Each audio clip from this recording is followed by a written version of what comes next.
Hey everybody, thanks for joining me. This is Gina Empey, and I'm on the Vector-Borne Disease Information Center helping out Babe Winkleman to get that word out on all the different vector-borne diseases. So today we're going to talk about Babesia, babesiosis.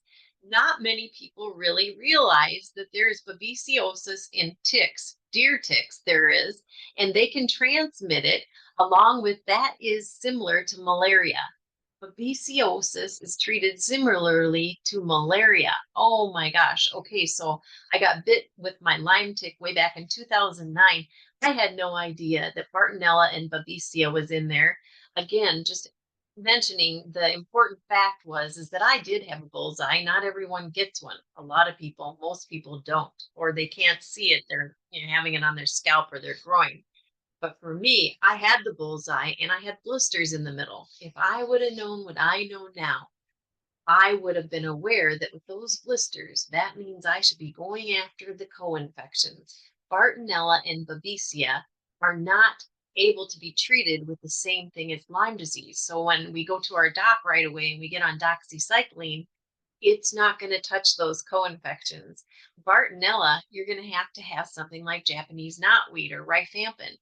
Babesia is a whole nother ballgame. We're looking at wormwood, artemisia, Quing Hao, lots of other things that will kill this stuff. And so I am here to try to bring awareness. I'm not a doctor or naturopath. This is my experience from real life stuff. I dealt with the whole 9 yards. I show this every time. Heartbreaking.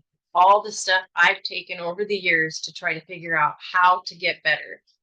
And with Babesia, the thing about it is, it's in your red blood cells and it does things a lot of times. Mine was missed right away. My Lyme doc didn't really think about it because I didn't have it where I sweat like crazy in my sleep. That's typical of Babesia. I didn't have that. I didn't have headaches that were ongoing, excruciating migraines. I didn't have that. I had sinus headaches, but not the same. So he didn't put it together right away. And then one day I said, I'm having rib squeezes. My ribs would squeeze and I had shortness of breath. It felt like somebody was crunching my ribs. It felt like somebody had a belt around my ribs, squeezing and pulling it tighter and tighter. I was having trouble breathing. I had anxiety. I was frightened. I mean, the list goes on and on. I want to read off of our vector-borne disease site under vector-borne diseases. That tab has all the different symptoms, everything listed. And I'm going to read what's there. It's not what I had. I had the rib squeezes, and that was the dead giveaway for me. Rapid onset of the illness, often sudden high fevers, severe headaches, sweats, and fatigue. Often the sweats are at night, but can be in the daytime as well. Air hunger, needing to sigh, taking deep breaths, dry cough without apparent reason. Headaches, severe, dull, whole head headaches. It feels like your head's in a vice. It can feel like you've got some kind of steel wool between your head and your just in that whole area. I mean, I've heard a lot of different people explain this stuff. It's just, horrible stuff. Mental dullness, slowing of reactions, dizziness, vertigo, possible racing heart, symptoms even cycling, flaring every 4 to 6 days. So with malaria and Babesia, it's more one of those deals where it multiplies faster. I mean, you're looking at Bartonella is every couple weeks. Lyme disease, every 30 days you're looking at symptoms. But when you have malaria or Babesia type stuff, it can be flaring every, I said 10 days. So I think it's a little different for everybody. So the information here, it just basically says very severe Lyme disease can be a clue that you have a Babesia infection as well. So sometimes we start treating Lyme and we don't understand why our doxycycline and things that we are being given is not working. And it's because there's underlying co-infections. So it's so crucial to know the symptoms of each one so that you can try to put it together and be a good advocate for yourself and your kids. And meanwhile, when you go to the doctor, if you have some of these symptoms, you can take your temperatures and kind of get an idea of your temps daily, which can be very helpful as well. A lot of times in the morning, your temp might be really low. And then in the afternoon, go up to 99, especially if you've been treating. So the temperature is super important to keep track of. I'm going to go ahead and just mention a few more things on Babesia. And so I'm going to show you a few of my treatments. So with Babesia, I have things like wormwood. Wormwood is, they call it Artemisia, but also the wormwood is similar to Qing Hao. Qing Hao is a powder. I purchase it in bulk form. I go through First Chinese Herbs, and I use such a tiny, minute amount when I need this. It's like an eighth of a teaspoon in a quarter cup of water, and that can be very potent. It can kill a lot all at once. So these are things where you have to be super careful. Check with your naturopath or your doctor to see how much and how long to take it, all these things.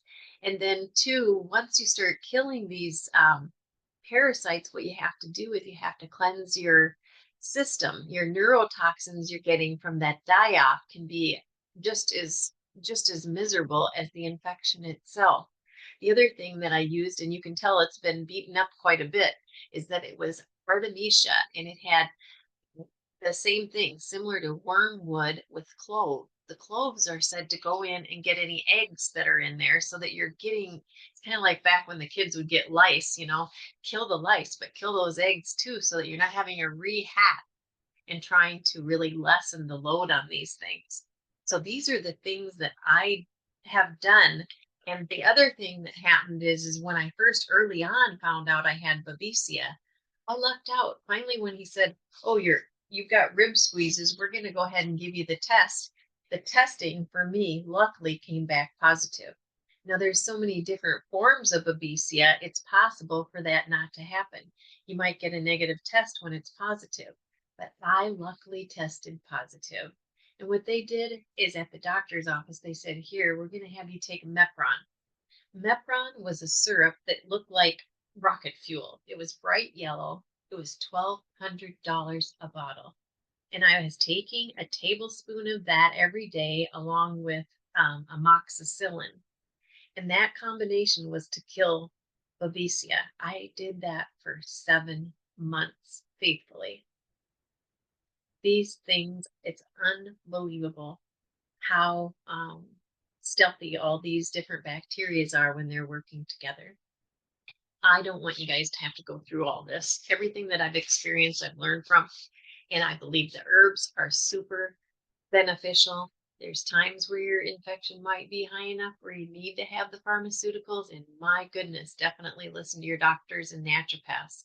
But from my experience, the herbal remedies have been super powerful without all these extra, side effects and messing up all the floras in the body. The other thing that we have on our website here that is so helpful is we have Dr. Bill Rawls links, and I love his stuff. He has good information on each of these diseases. It's all in those links below. And then also all the stuff about how he does it, what he does for treatments. And it's very similar. He has a lot of different good ideas, and he's been successful with a lot of his people using those. So I mean to tell you, if you have a bite or if you even feel like you're having oddball symptoms, definitely get checked. And it's something that's not a wait and see. The longer you wait, the more time it will take to heal if this is what you have. So I'm going to be back again with another amazing video soon. I hope you have a wonderful day, and please reach out if you need help. I am on Stars. I'm on Stars Touch Reiki on YouTube, and I also have a website on Google of Touched by a Star, STARR.